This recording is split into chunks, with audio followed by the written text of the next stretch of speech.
Okay, so welcome to the Mark Atwood Show, Adventures in a Meat Suit. In this episode, I'm speaking to my mum. Hello, mum. Hello, darling. How are you? I'm good. How are you? Fed up with these bloody instruments. Instruments? What instruments? You got a guitar there or something? No, this thing here, this Oh, the internet phone. thing. Well, yeah. Well, so look, the reason I wanted to bring you on, mum, is because I was explaining cryptocurrency the other day to someone, and she was quite impressed with the way that I simplified it. And I was thinking, well, there are people still asking me questions. How do I buy crypto? What is cryptocurrency? There's a lot of people that think they know what cryptocurrency is, but they don't actually. So I thought, well, what's the best way of me explaining cryptocurrency to people on my channel who don't understand it? And I thought, well, if I can make you understand it, because you don't know a thing about it, then that would be good, right? That'd be a bloody miracle. Okay, so let's start with a few questions. What do you think cryptocurrency is? I really haven't a clue. Okay, so that's a good starting point. So let's go back a little bit. What is money? Currency. Yeah, but what is money? What is money? Currency is just another word for money. So what is money?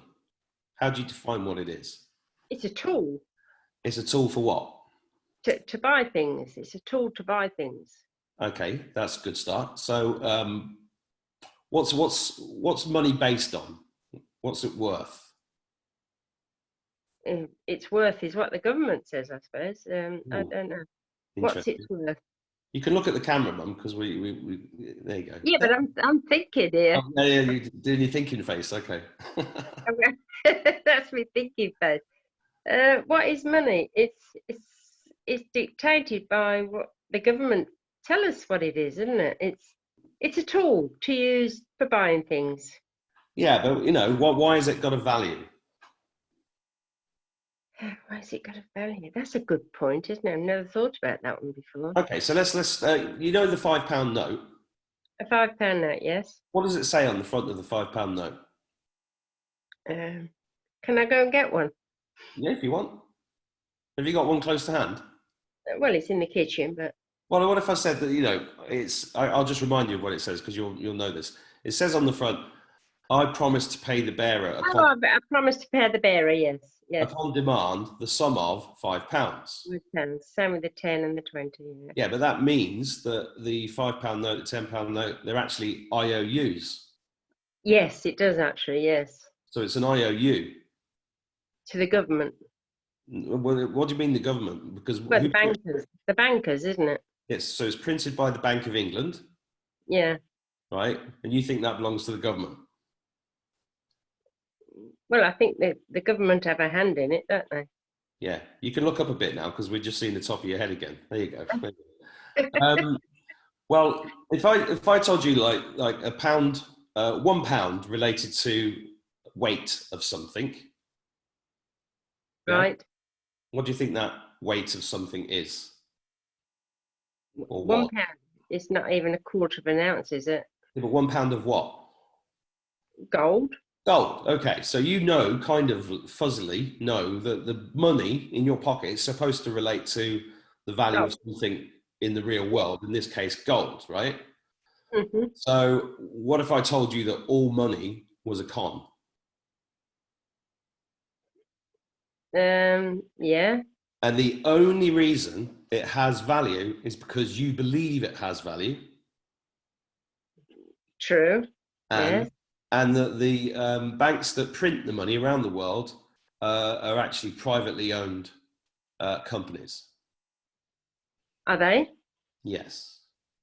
And that the governments, such as the government in the UK, is actually a corporation. Right. So it's a company that has to make a profit. Oh, right. Okay, I get your drift now.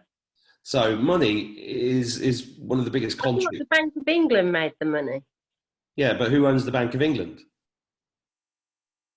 Good question. You don't know, do you? No, I don't. Well, the biggest central bank in the world is the Federal Reserve Bank in America. Yes. Yeah, I know.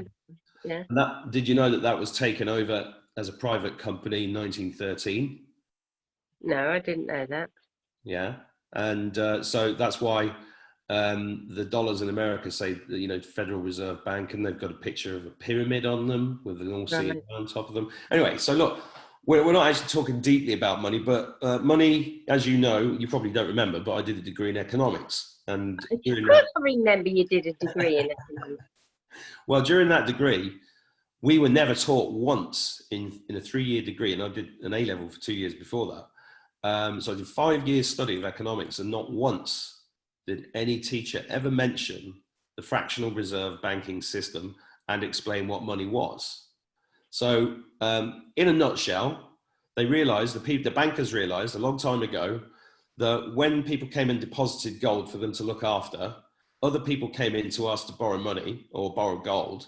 And instead of giving them gold, they gave them a note.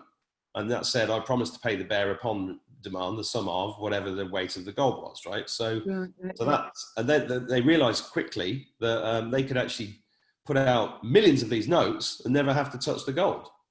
So the money that was out in circulation was all... Oh, I see what you're saying. You're saying the gold was never used then?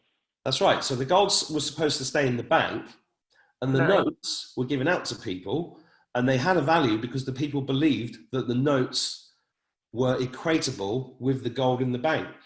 Right. But what they ended up doing is, let's say, for example, they had £100 worth of gold, they would put out £1,000 worth of notes. Okay. That's why it's called fractional reserve, because they had that would be like a 10% ratio between the gold in the bank and the money in circulation. Right. Which means that 90% or well, most of the money is actually based on nothing. Yes. And then if they lent you money, they would also charge you interest on top. Yeah, well, yes. Okay. So that's talking about money, but we're going to talk about cryptocurrency in a minute. So what, if I say cryptocurrency to you, what's the first thing that comes to mind? Pretend. Pretend? Pretend money. Why is it pretend money?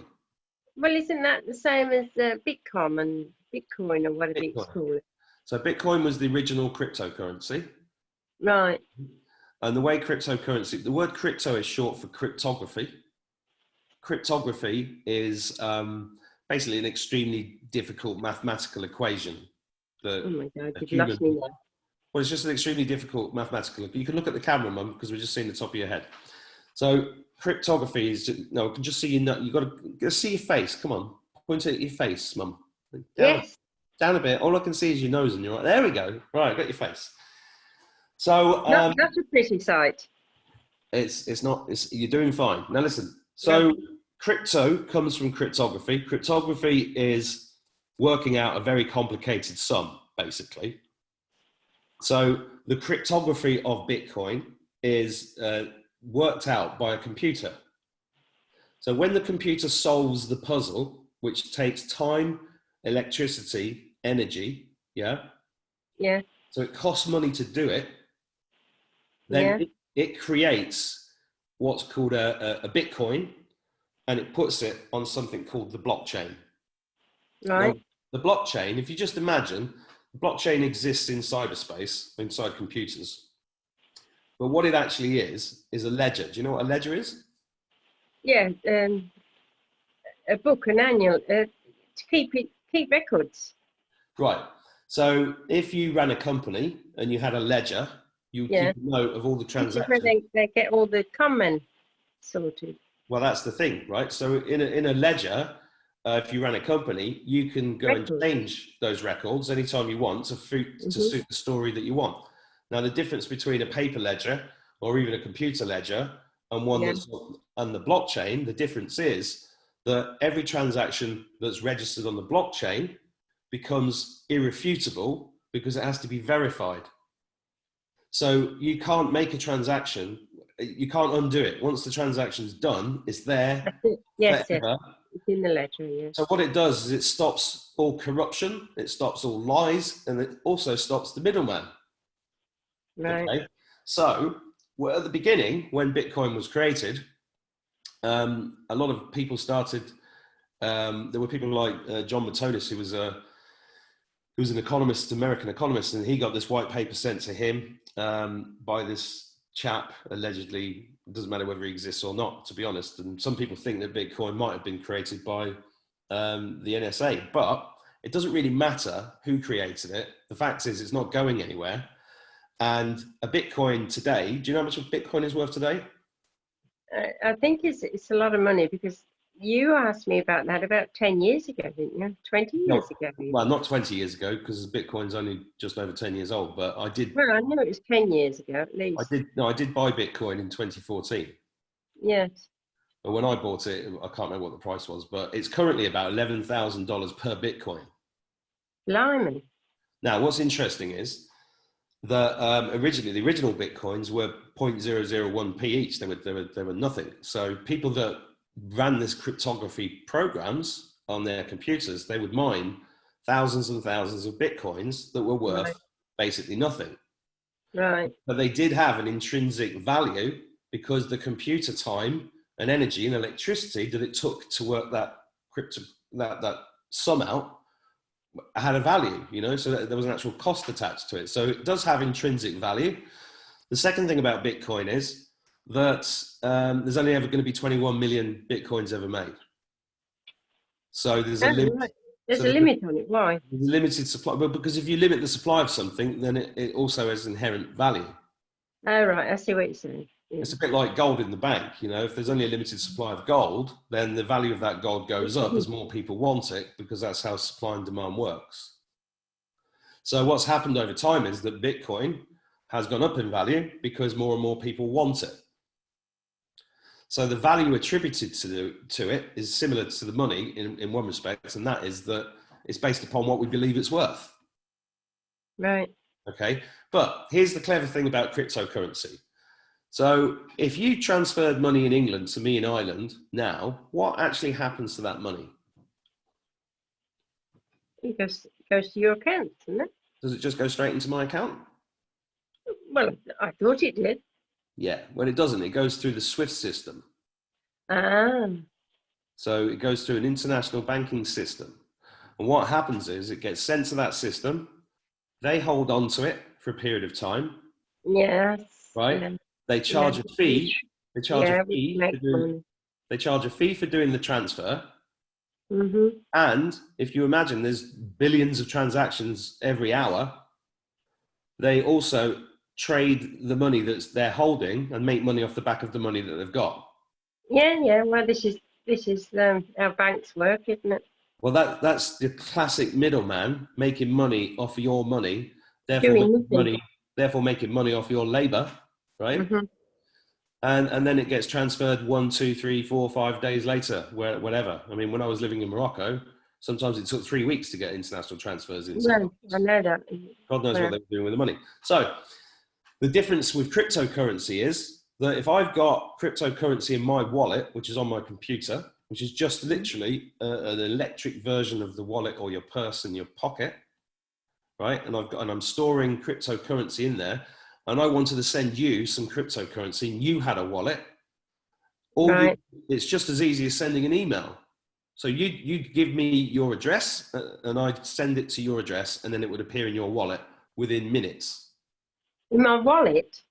The wallet. How does it do that? How does it go in my wallet, not in my bank? No, it would go into your wallet. So you need an electrical wallet on your computer, oh, right, okay, or on your phone, and that's where you store your money. It's stored in your wallet. Now, if you then wanted to turn that into pounds or euros, you'd go to an exchange and just change it, and then get that money put into your bank account. What sort of an exchange? Just a place to exchange, the same as if you'd exchange like pounds for euros when you're going on holiday. Oh, right, okay.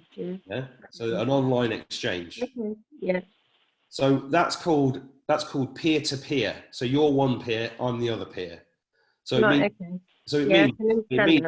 so cryptocurrency means that I can instantly transfer money to you without going through a middleman, without paying any fees, and without that middleman making any money on that transaction. Don't let it stop you then. Carry on. Say again? Send me some money then. Well, I'm gonna have to get you to download a crypto wallet, and I might actually do this. I mean, for anybody watching, Anybody watching that's got a mum who's not very good with computers, I think my mum probably tops off. It's top of that list. Look, I'm doing all right. You're doing well. You're doing great. It only took you half an hour to get the Zoom on the phone. It's good. That's okay. No, it's not bad. You've done well. You've done well. Is that Joe laughing in the back? No, Joe's not here. Oh. So, do you understand what cryptocurrency is now? Well, I'm getting a bit wiser, yes. I was a bit confused with the Bitcoin, but now the crypto thing is it. Right, do you want to turn your thing off because somebody's ringing you? Can you just... Oh, actually, it's me. Sorry. I didn't turn Facebook off. So, do you want to explain cryptocurrency back to me? Look at the camera if you can, so we can see your face, because we can't. There we go. Do you want to explain it back to me? What the key differences are? Oh, I can't hear you now. You've gone. You've turned your sound off. Oh, this was going well. I'm blaming you for all the technical stuff. It's me. You there? Yeah, I'm here. All right. So, do you want to explain cryptocurrency back to me? What the difference is between cryptocurrency and government-backed or government-issued? Cryptocurrency is electronically sent to you and received. Yeah. Yeah. Banking is a totally different thing. I mean, if they get hold of your money, they're going to make money on it, aren't they? Well, do you remember what you used to say to me when I was a kid? What was that? If I said to you, "Oh, can you buy me a new bike for Christmas?" and you used to say, "I'm not." Do you remember the name of the person you used to say? Began with an R. You used to say this to me when I was a kid. You used to say, "What do you think I am, Rocker?" Oh, Rothschilds. And the other one, Rockefeller. Yeah, you've turned your sound off again. Dear oh dear. Unmute. There we go. Right. So do you remember you used to say, "What am I, Rothschild?" Rothschilds or Rockefeller, yeah. So I'm just interested. What was your perspective? What did you think Rothschild and Rockefeller were 50 years ago? Who were they? Just very wealthy people. Is that all you knew about them? That's all I knew about them, Matt, yes. Yeah. So did you know that they controlled the whole banking system? I didn't know, no, but I've learned since, yes. So they controlled the whole banking system. Yeah. Did you know that the Rothschilds took over England in 1815? I do, because you told me that. Yeah. Do you remember how they did it? No. So there was the Napoleonic Wars. There was the big battle. Oh, that's it. The Napoleonic Waterloo with Battle of Waterloo. Yeah, I do now. Yeah. And the Rothschild had a better spy network than the British government, so they came back and they let out the information that Wellington had lost, and then all the share prices in the stock exchange in London went down through the floor. So the Rothschilds came in and just bought it all up super cheap. And then the next day, the news came in that said Napoleon had won. Share prices went back up. Rothschilds became the richest, most powerful people in Britain. And that do you not think that's what's happening now with this COVID? Well, that's why I'm bringing it up, because the whole COVID thing is part of the Rothschilds and all of those guys. Well, I'm beginning to think that now, because I mean it's ridiculous the way it's going, isn't it? Yeah, I mean, what's the feeling? I mean, you're in Birmingham. What's the feeling over there? Nobody really talks to me about things like that, because there's only that chap down the road. I mean, he knows about it, and I don't see him that often to talk about it. But people still wearing masks everywhere? Well, yes. I mean, I went to have some new tyres put on today, because I'm going away on Saturday. And they needed some new tyres, and the ridiculous thing, I mean, it open garage, and I'm having to wear a mask, and I've got to put sanitizer on before I put my number in and after I put my number in. And I said, well, what's the point of that? And he couldn't answer me. Well, that's the thing. That's people just following orders. But the reason I wanted to talk to you about cryptocurrency was to sort of illustrate the fact that very few people even know what money is, let alone what cryptocurrency is. Well, yeah, because people of my age, Matt, they've got money in their purse. They've been paid their pension, blah, blah, blah. and they know that's their limit they can spend, and they can't think any further than that. Sometimes I don't. I just say, "Oh right, thank you very much. I've got my month's money, and I know how to spend it." And you've got cash in your purse, but you don't think of it as anything else really, because we weren't brought up the way you were to Well, think to be honest, beyond things. well, to be honest, Mum, it's not age has nothing to do with it.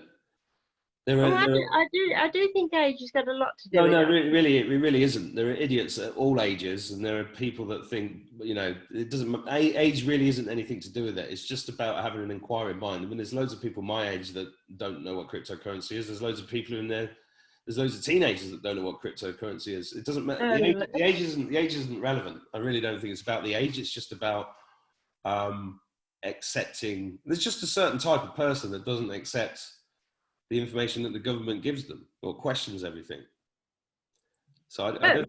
The government don't actually tell us anything, do they? Really? Well, that's why I'm having this chat with you, because over the years you've known I've talked about a lot of this stuff a lot, and you've realised that the people around you don't know anything about this stuff, right? Well, yes. I mean, it's pointless trying to talk to them because, I mean, they just look at me. They look at me gaga. Who's got you gaga? They look at me gaga as I'm going gaga. I mean, Sue, I'm taking Sue away for a holiday next week. Don't mention people's names because this is going on YouTube. So Sue won't mind.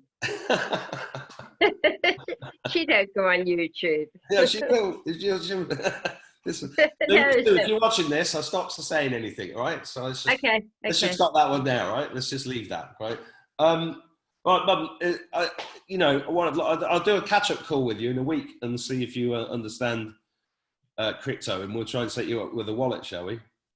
Yeah, okay then. Although I think trying to get you to set up a wallet, I might end up with me ending my own life, but I don't know if I've got the patience. No, try it. If it doesn't work, it don't work. All right, brilliant. I'm gonna have to go now, but thanks a lot for that, Mum. I hope that was useful to anybody watching. Yeah, okay. Click subscribe and like and share this if it's useful, and show it to your own mum, because and by the way, Mum, the reason why I forgot to tell you why I wanted to talk to you about crypto. The reason why I think everybody needs to start understanding what cryptocurrency is because it does look highly likely that there's a new financial system coming in, which is going to release lots and lots of money for everybody, and it's going to have a cryptocurrency element to it. All right. Because you're going to give us money for nothing? It's not money for nothing. You're owed millions. Did you know that? Well, no, but it'd be very nice to get it. Well, yeah, but you are owed it because when you were born, your birth certificate was actually. Do you know your birth certificate is actually a financial instrument? Is it? And it's a con. It's a con on the baby because the baby doesn't know anything. It's a con on the parents because they think they're registering their birth. But actually, what that is signing over your baby to the state or to the government, the corporation. They then trade that certificate on markets across the world. I found out the other day that my birth certificate's been traded nearly 300,000 times in 50 years. No way. Now, if you imagine that each trade made a profit of $10,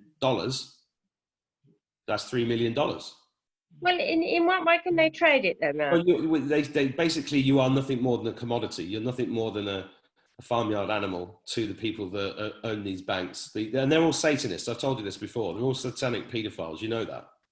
Yes. The whole government system, the whole corporations, the whole media system, they're all run by these monsters that literally treat us, you, me, everybody, like less than farmyard animals. So they trade us as a commodity in the same way that they trade sheep and corn or whatever. You know, they're just trading a piece of paper that represents a legal fiction that that they create for you when you're born. So there is potentially a new thing called the quantum financial system coming in, which will be a massive liberation for the human race if it's true. I don't know 100% that it's true, but I'm hoping that it is true, because if it is, it will change everything. The world will change beyond belief. And I really, really want you to see that, because if that happens, because this current situation, this COVID thing was all part of a plan to kill 6 billion of us. And that's really what we want. That's really what they wanted to do. So promise me no vaccines. Don't go to any doctors. Call me first. Yeah? Oh, I'm not taking vaccines. No way. Good, good, good. All right, look, I'm going to have to go. Thanks, Mum. Okay. Well done. Bye-bye. Well done. Your Bye-bye. first Zoom call. See you later. Love you. Bye.